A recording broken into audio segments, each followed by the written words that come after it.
Bismillahirrahmanirrahim. Assalamualaikum warahmatullahi wabarakatuh.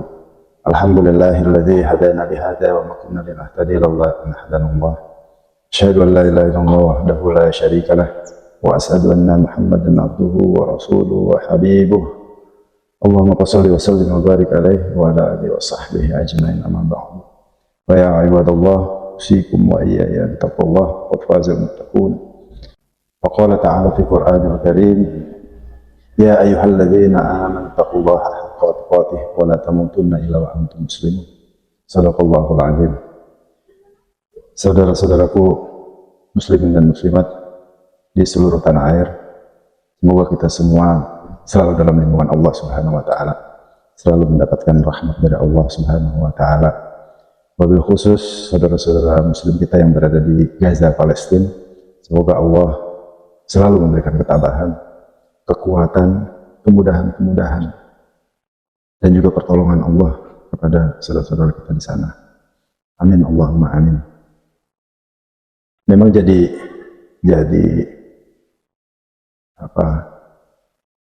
saat ini persoalan Palestina Israel itu jadi topik yang menarik di masyarakat dunia, karena perang itu menarik untuk diperhatikan.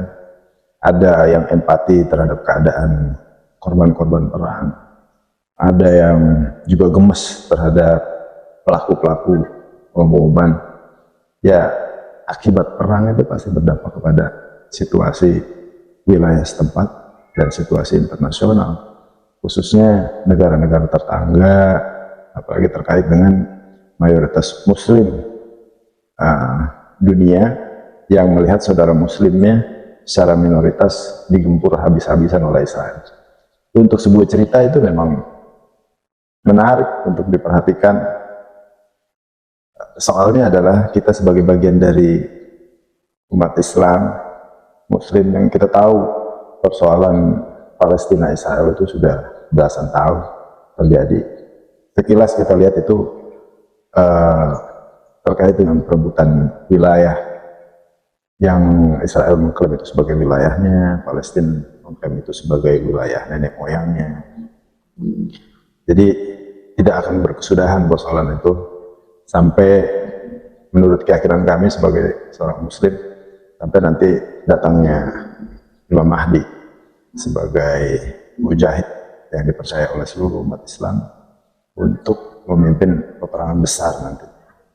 Itu yang kita yakini, itu yang kami yakini sebagai umat muslim. Karena faktanya itu masyarakat Arab, khususnya bangsa Arab, bangsa Mesir, mereka secara negara itu melarang warganya untuk datang ke Palestina. Sebab apa? Sebab kalau mereka biarkan warganya datang ke sana, karena aturan itu setiap warga yang datang ke Palestina, mekanisme perolehan visanya itu lewat negara Israel. Berarti secara otomatis dunia mengakui bahwa Israel yang berkuasa di sana. Pemerintahannya ada pada Israel. Nah, karena alasan itulah makanya negara Arab dan Mesir melarang warganya. Artinya sama juga dia mengakui bahwa Israel yang berdaulat terhadap tanah Palestina. Itu salah satu alasan yang kami coba telisik ya di informasi-informasi media seperti itu.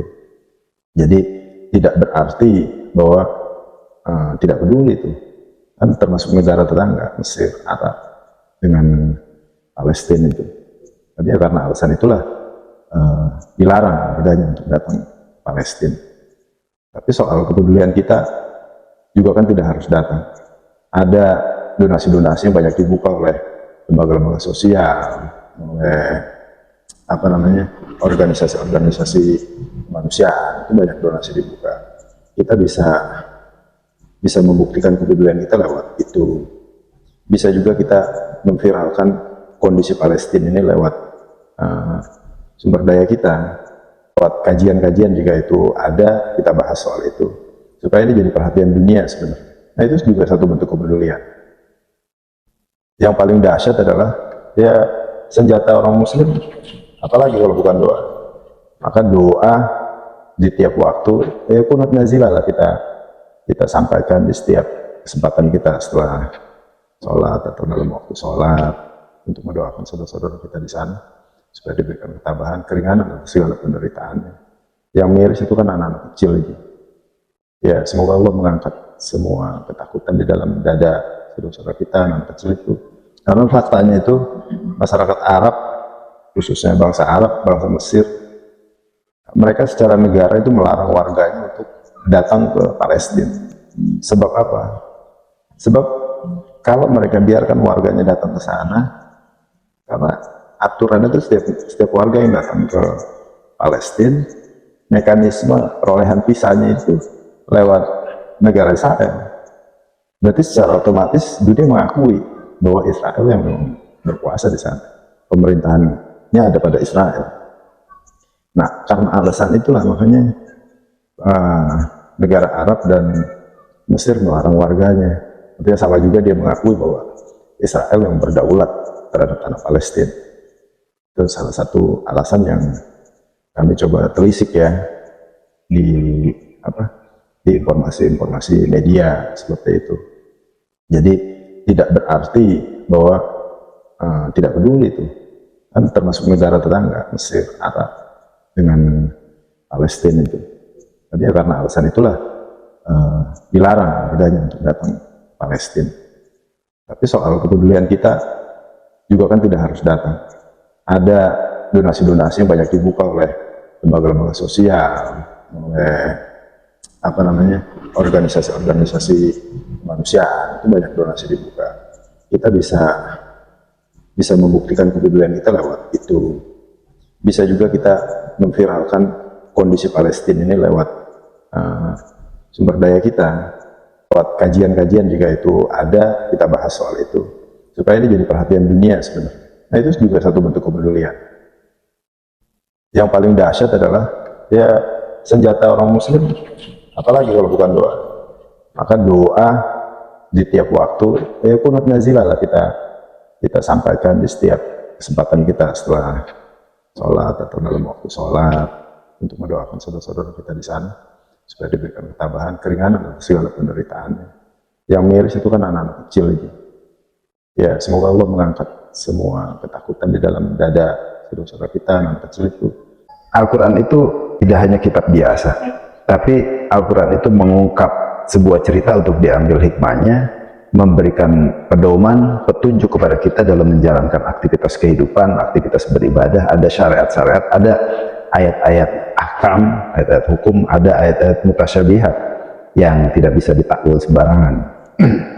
Tapi kalau kita ambil dari ayat Qasas itu, cerita, terkait dengan cerita, banyak itu yang mengisahkan tentang perilaku karakter Bani Israel terkait dengan perintah dan larangan yang Allah berikan, terkait dengan pertanyaan-pertanyaan yang kadang-kadang nggak penting tapi mereka mintakan. Tapi itu semua setelah dijawab ya nggak juga bikin mereka beriman gitu. Padahal Allah menegaskan di dalam Al-Quran itu, ya Bani Israel adhkuru ni'mati allati an'amtu alaikum wa anni faddaltukum 'alal 'alamin. Dilebihkan nikmat yang diberikan kepada banyak Bani Israel daripada umat-umat yang lain tuh. Waktu itu diberikan kelebihan-kelebihan nikmat sama Allah, itu ditegaskan sama Allah. Tapi kenyataannya memang diingatkan berkali-kali pun ya nggak pernah mikir, nggak pernah tergerak hatinya untuk kemudian beriman. Artinya kalau orang yang berpikir kan bagaimana Allah kurang baik, banyak nikmat yang diberikan yang harusnya mereka bersyukur. Dalam ada satu riwayat yang cukup menarik itu, ini kan kalau ceritanya itu umatnya Nabi Musa itu kan Yahudi, kitabnya Taurat ya. Yahudi itu diambil dari asal kata hawadah, artinya saling menyayangi. Mereka memang punya kelakuan saling menyayangi di masa itu. Ada juga yang menyatakan asal katanya itu tawahud. Sebagaimana di Quran itu surat Al-A'raf ayat 156 itu, inna hudna ilaika, itu kata Nabi Musa, sehingga kami kembali kepadamu untuk bertobat. Di tawahud itu bertobat. Ada juga yang menyatakan bahwa Yahuda itu karena diambil dari anak tertuanya Nabi Yakub, Yahuda. Amr bin A'la malah menyatakan bahwa Yahuda itu diambil dari kata yatahaddarun. Yatahaddarun itu karena Yahudi itu ketika membaca Taurat itu bergerak-gerak. Jadi itu istilah saja diambil dari kata itu. Masa Nabi Musa itu dengan umatnya kaum Yahudi yang kitabnya Taurat itu melalui kisah-kisah, cerita-cerita yang banyak sekali hikmah yang bisa diambil di sana. Jadi bermula dari kepemimpinan Raja Mesir yaitu Fir'aun. Jadi Fir'aun itu sekilas info saja, Fir'aun itu hanya sebuah gelar pada masa itu. Gelar untuk Raja Mesir yang kafir itu disebut Fir'aun. Nama aslinya Raja Mesir pada saat itu, nama aslinya Fir'aun pada saat itu namanya Mushab bin Rayan. Mushab bin Rayan bin Imlik bin Auf bin Sam bin Nuh. Dikenal julukannya malah Abu Murrah dari Persia dia. Seperti julukan Kaisar untuk Raja Romawi, Raja Syam, Najasyi untuk Raja Habasyah, Ptolemeus untuk Raja di India, Kisra untuk Raja di Yaman. Satu ketika itu, dalam satu riwayat, satu ketika Firaun ini bermimpi ada asap keluar dari kubahnya Baitul Maqdis, Al-Aqsa itu keluar asap, api. Kemudian diceritakan mimpi itu kepada para pebisiknya, para orang-orang terdekatnya. Akhirnya ditakwillah mimpi itu bahwa akan ada seorang anak laki-laki yang akan menghancurkan kerajaan Fir'aun. Panik tuh Fir'aun tuh dengan cerita itu, karena dia bukan cuma raja tapi orang yang mengaku Tuhan juga kan. Masa mau dihancurkan dengan laki-laki biasa? Sehingga berangkat dari cerita itu, maka diputuskan untuk mengeksekusi semua bayi laki-laki. Bayi laki-laki itu harus dibunuh, itu perintahnya Fir'aun. Bayi perempuan dibiarkan untuk dijadikan budak, untuk dijadikan pembantu, untuk dijadikan pelayan-pelayannya. Nasib Bani Israel pada saat itu satu hal yang menghinakan, satu hal yang terjolimi luar biasa. Bagaimana bisa seorang anak kita, seorang istri kita yang sedang mengandung itu ditungguin pasukan sampai lahir, jika laki-laki akan dieksekusi, akan dibunuh. Terus itu azab juga dari Allah. Kenapa diberikan keadaan yang sedemikian mengerikan kepada Bani Israel saat itu? Itu diterangkan dalam satu ayat Quran. Wa idz nazainakum min ali fir'auna yasumunakum su'al adzab yuzabbihuna abna'akum wa yastahyuna nisa'akum wa fi dzalikum bala'un min rabbikum 'adzim. Wa idz faraqna bikumul bahra fa agraqna ala fir'auna wa antum tanzurun.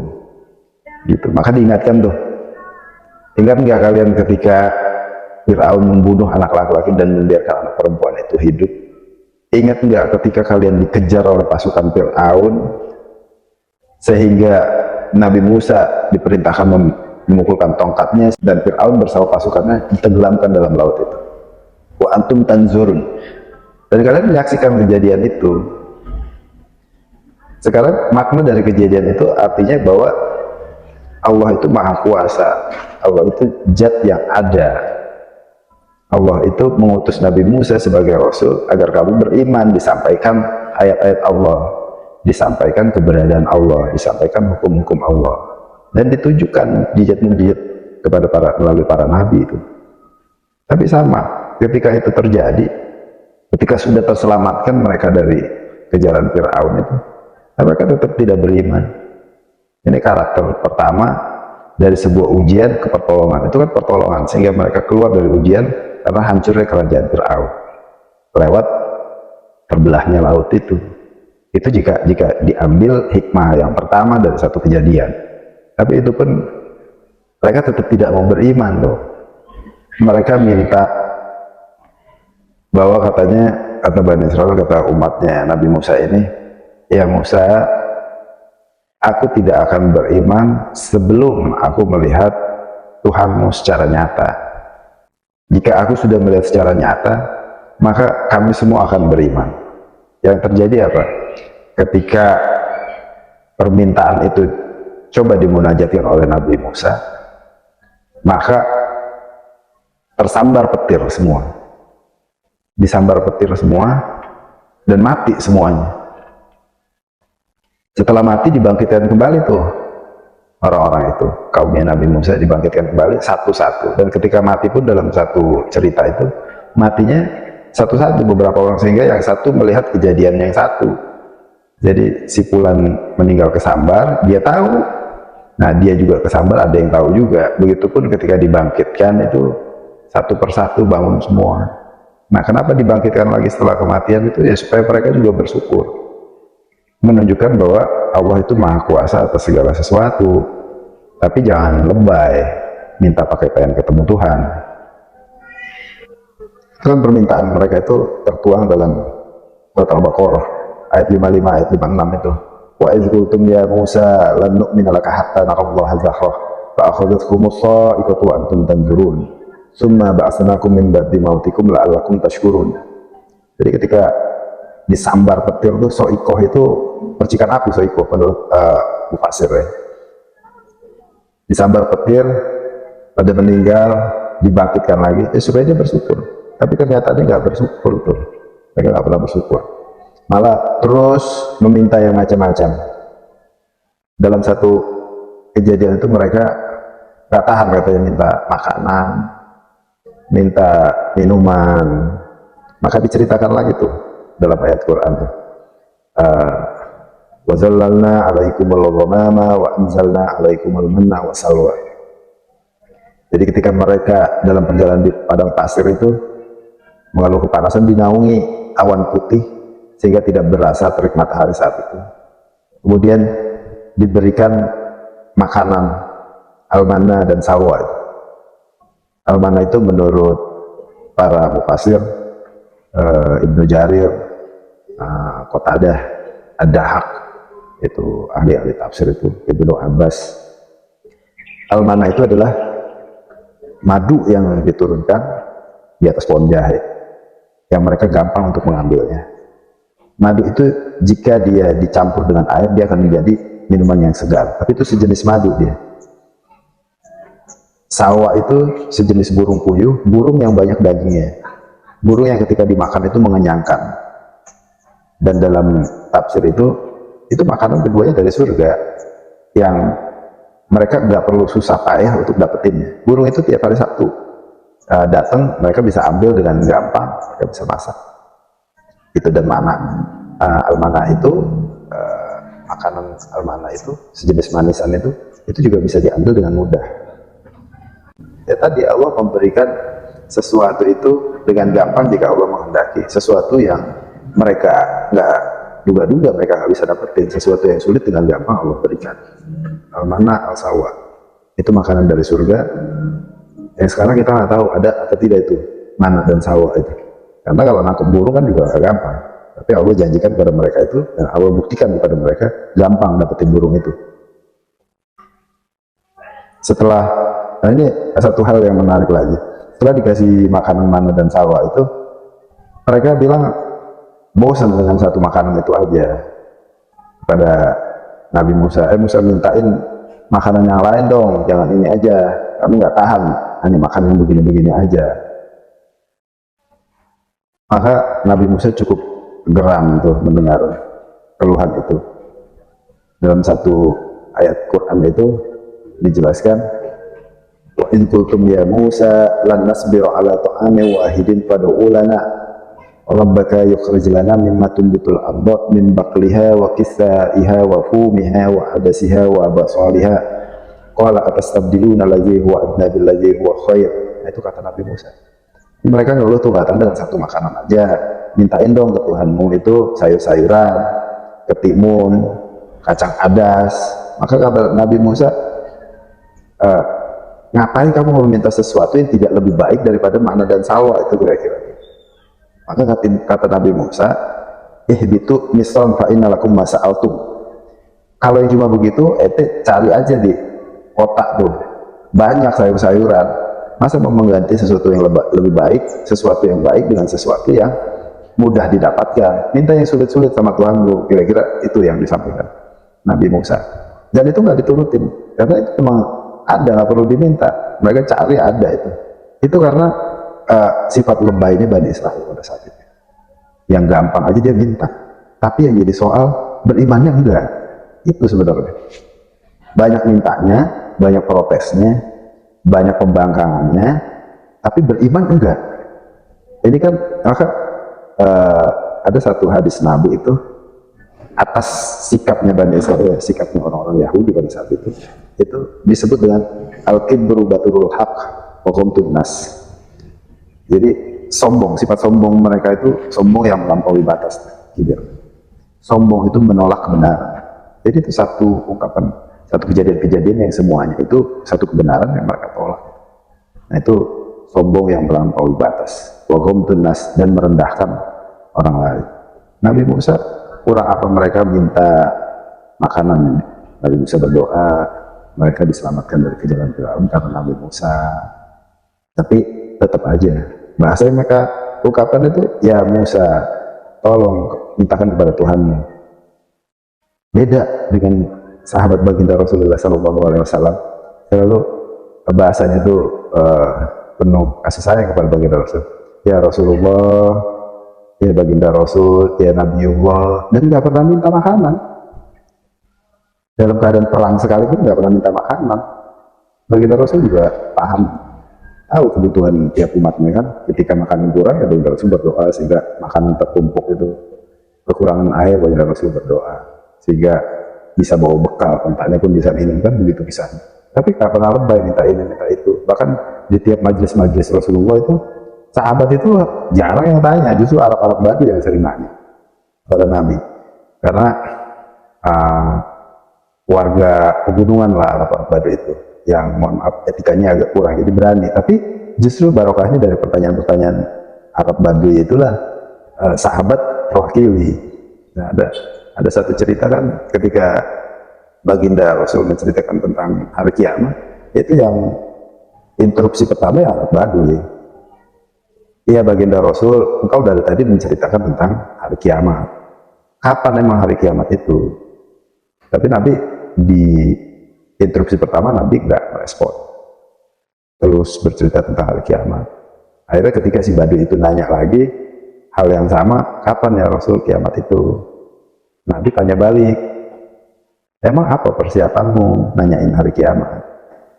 Si Badu itu kemudian menjawab, aku tidak punya persiapan apa-apa ya Nabi, kecuali aku sholat biasa aja, aku puasa biasa aja, aku melakukan amalan ibadah itu ya biasa aja, nggak lebay. Tapi aku cinta kepada baginda Rasul. Maka kata Nabi, kamu akan bersama dengan orang yang kamu cintai. Jawaban Nabi itu benar-benar bikin sahabat semua pada senang, pada bahagia.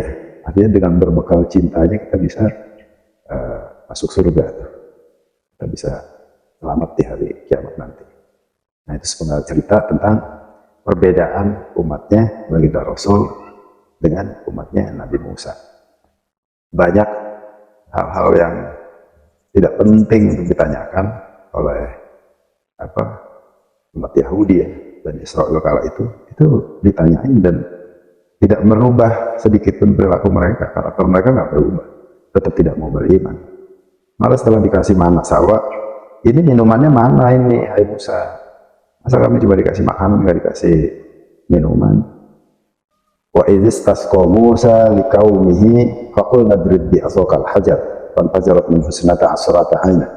Maka ketika ada keluhan itu, Nabi Musa meminta kepada Allah untuk diberikan sumber mata air, dan Allah memerintahkan untuk memukulkan tongkatnya ke batu. Dipukulkan tongkatnya ke batu, kemudian terpancar dari batu itu 12 mata air. 12 mata air itu eh, bukan tanpa maksud. Jadi memang keturunan suku-suku Bani Israel itu ada 12, karena kan anak-anaknya Nabi Yakub itu ada 12 yang kemudian berpencar jadi beberapa, jadi 12 suku itu, dan tiap-tiap suku itu tahu mana sumber airnya. Itu atas doanya Nabi Musa. Tapi beriman enggak, nurut enggak, tetap aja membangkang. Itu karakter-karakter Bani Israel di kala itu. Itulah kemudian warga Palestina yang mayoritas Muslim, dia merasa Al-Aqsa itu adalah warisan nenek moyangnya. Apalagi jelas itu satu masjid yang mulia, kiblat pertamanya orang Muslim. Untuk beralih kiblat dari Masjidil Aqsa ke Masjidil Haram saja itu kurang lebih tuh 1 tahun 7 bulan Nabi berdoa untuk dipindahkan kiblatnya.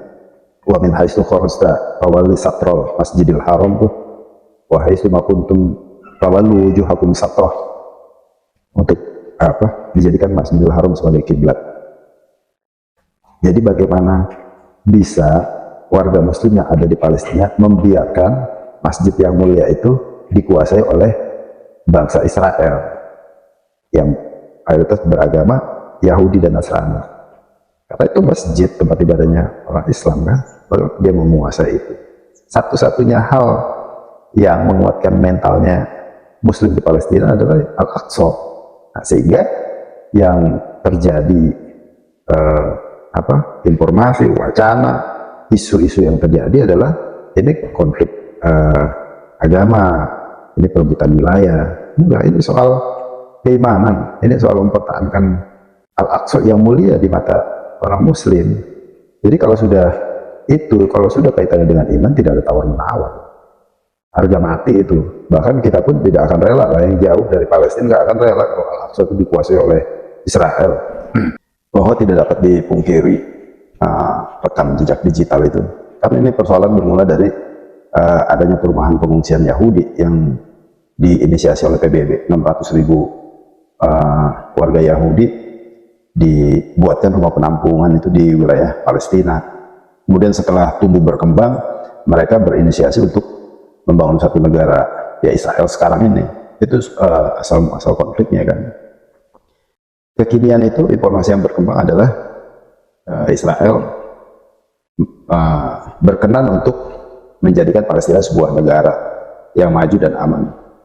Tapi ada satu syarat yang cukup menggelitik itu, bahwa satu syaratnya itu adalah Palestina jangan menteror Israel. Ya, situasi yang terbalik sebenarnya. Bagaimana mungkin warga Muslim, khususnya Palestina, itu melakukan teror? Yang terjadi itu bukan teror, tapi perlawanan, karena ada haknya yang mau dikooptasi, haknya yang mau diambil, ya pasti bertahan siapapun. Nah, itu disebut perlawanan, bukan teror. Kalau teror lebih kepada sesuatu yang kadang tanpa alasan, hanya berdasarkan perasaannya, keyakinan. Nah, dia melakukan intimidasi terhadap seseorang, melakukan aksi-aksi brutal, itu teror. Ya kalau demikian sebenarnya Palestina juga sebagai mayoritas Muslim, kalau Israel mau menguasai, ya syaratnya juga mungkin cuma satu, Yahudi jadi Muslim semua. Karena sebenarnya yang diisyaratkan di Quran itu, innal ladzina amanu wal ladzina hadu wan nasara was-sabiin man amana billahi wal yaumil akhir wa amilus shalihan falahum ajruhum inda rabbihim wala khaufun alaihim wala hum yahzanun. Kan ayat itu turun untuk memberitahukan kepada kaum Yahudi, kaum Nasrani, kaum Sobiin pada saat itu, bahwa mereka sepanjang mereka kemudian beriman kepada Allah dan hari akhir atas risalah yang dibawa oleh baginda Rasulullah SAW, maka diampuni dosa-dosanya yang lalu tuh pada masa itu. Mereka mengakui Islam sebagai agama terakhir. Inna dina indallahil Islam, agama yang paling sempurna dan diridhoi Allah ya hanya Islam. Itu harusnya kembali ke sana. Tapi kan jangankan risalah yang dibawa oleh seorang Nabi Muhammad SAW dari bangsa Arab, itu kan salah satu penolakan mereka, karena nabi terdahulu itu semuanya keturunan dari Bani Israel, turunan dari tanah Yerusalem, bukan tanah Mekah. Itu salah satu alasan penolakannya. Oh, bisa nabi dari bangsa Arab. Berarti kan kita sederhanakan konfliknya ini justru lekat dengan keimanan. Dari sekian kisah di depan yang sudah kita coba uraikan itu, kisah yang menarik, kesimpulan dari adanya surat Al-Baqarah itu. Al-Baqarah kita semua orang muslim tahu, itu kan artinya sapi betina ya. Itu kan bermula dari segala pertolongan yang Allah berikan melalui doanya Nabi Musa itu sampai diselamatkan dari Fir'aun, diberikan makanan, minuman, kemudian dimatikan ketika disambar petir, dihidupkan kembali untuk bersyukur. Nah, ketika satu momen bahwa Allah akan memberikan Al-Furqan kepada Nabi Musa dalam waktu 40 hari, Nabi Musa pergi meninggal kaumnya itu 40 hari. Yang terjadi apa? Mereka menyembah anak sapi pada saat itu. Padahal risalah-risalah Nabi Musa jelas, apa harus beriman kepada Allah, beriman kepada hari akhir. Dan mereka malah menyembah sapi itu hanya ditinggal 40 hari. Selain itu ada peristiwa yang menarik, ketika mereka menyembah anak sapi itu dianggap sesembahannya itu, ada satu kejadian tuh. Riwayat ini diceritakan oleh Ibnu Abi Hatim dari Muhammad bin Sirin, itu meriwayatkan bahwa pada satu ketika ada seorang Bani Israel yang kaya raya dan dia sudah tua dan mandul, tidak memiliki keturunan kecuali keponakan-keponakannya. Maka saat itu potensi ahli waris utama adalah ponakannya. Melihat situasi si pamannya ini sudah tua dan kaya, nggak tahan si ponakannya pengen cepat-cepat mendapatkan harta warisan kan. Akhirnya dibunuh tuh, pamannya dibunuh, kemudian pamannya mayatnya itu ditaruh di salah satu pemukiman Bani Israel. Ketika sontak warga melihat ada mayat di depan satu rumah tetangganya itu, ya akhirnya dituduh yang punya rumah itulah yang membunuh si orang tua tadi. Saling tuduh, saling curiga, maka terjadi perselisihan sampai mengarah kepada saling membunuh pada saat itu, karena tidak jelas siapa pembunuhnya.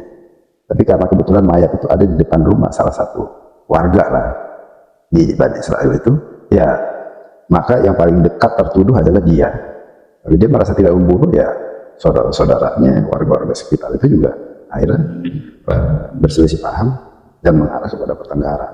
Sampai ada satu orang yang bijak itu mengatakan, kan kita punya Nabi Musa, ayo kita ke sana, kita minta sarannya, atau kita minta beliau ngasih solusi terbaik dari persoalan ini. Maka ketika disampaikan cerita itu kepada Nabi Musa bermunajat kepada Allah, minta diberikan solusi yang paling baik. Maka kata Nabi Musa setelah dapat wahyu dari Allah, kata Nabi Musa, ya udah kalau gitu kamu sekalian sembelih sapi aja. Disampaikan seperti itu oleh Nabi Musa. Tapi kata mereka apa? Qala atattakhiduna hujwa. Apakah maksud kamu mengejek kami? Karena sapi itu kan kesembahan mereka. Mereka keberatan. Kemudian Nabi Musa menyampaikan, qala a'udzubillahi an akuna minal jahilin. Nah, aku berlindung kepada Allah dari orang-orang jahil. Artinya orang-orang yang ya itu kebanyakan tanya, kebanyakan curiganya, orang bodoh tuh, seperti itu. Akhirnya satu ayat yang menceritakan tentang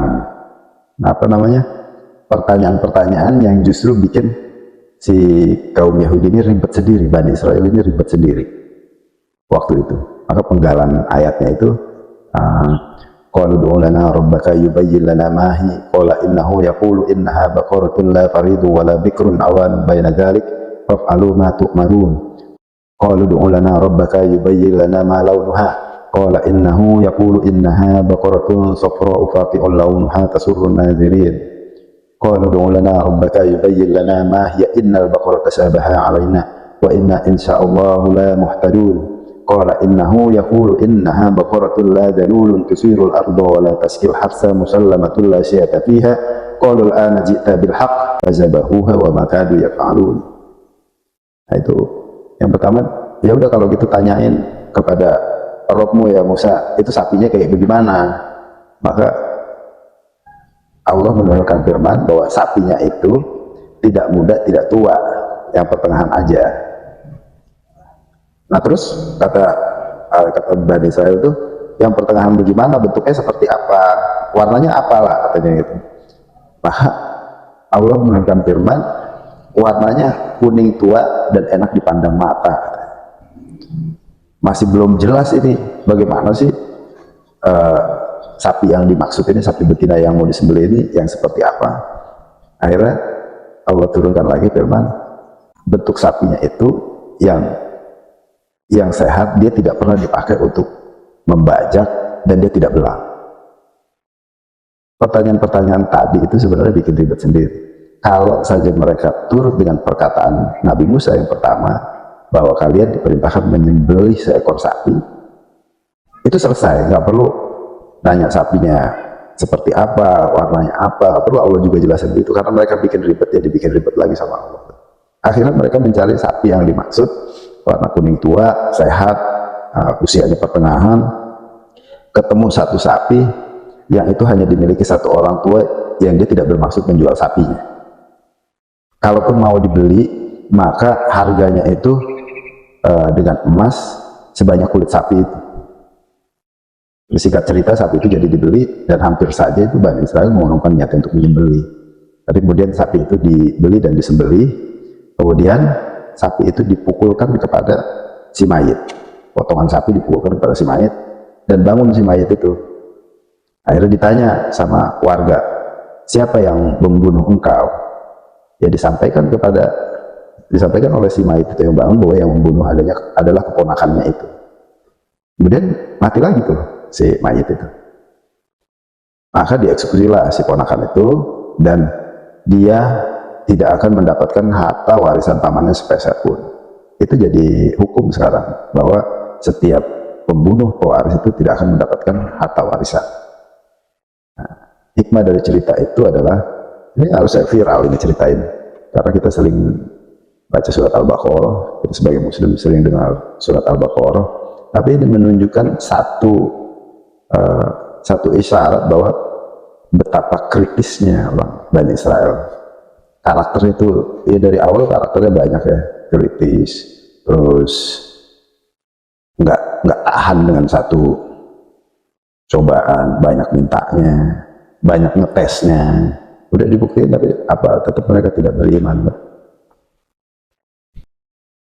Kebaikan orang muslim itu, baik dengan tetangga aja jaminannya iman. Man amana billahi wal yaumil akhir falyukrim zaruhu. Disandingkan dengan iman tuh. Kalau kamu beriman kepada Allah dan hari akhir, muliakan tetanggamu. Jika kamu beriman kepada Allah dan hari akhir, muliakan tamu.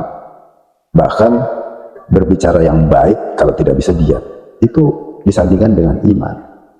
Jadi nggak perlu diragukan, jadi nggak bisa juga orang-orang Palestina yang mayoritas muslim itu dianggap mereka lah yang menteror Israel. Itu kan kebalik-balik. Dan yang tidak kalah penting, bahwa baginda Nabi itu pernah mengatakan dalam sabdanya, la tartakibu martakabatil yahudu watastahilu maharimallahi biadna haili. Jangan kamu melakukan apa yang dilakukan orang Yahudi, yaitu melakukan sesuatu yang haram dengan cara tipu muslihat yang rendah. Itu pesan dari Nabi. Berarti itu karakter yang memang melekat di hati mereka, di pikiran mereka, mindsetnya sudah begitu. Jadi dari sekian kejadian, ya karena kita muslim, kita percaya kepada apa yang disampaikan Al-Quran. 3 kejadian yang ada sekarang ini kita cerna masing-masing.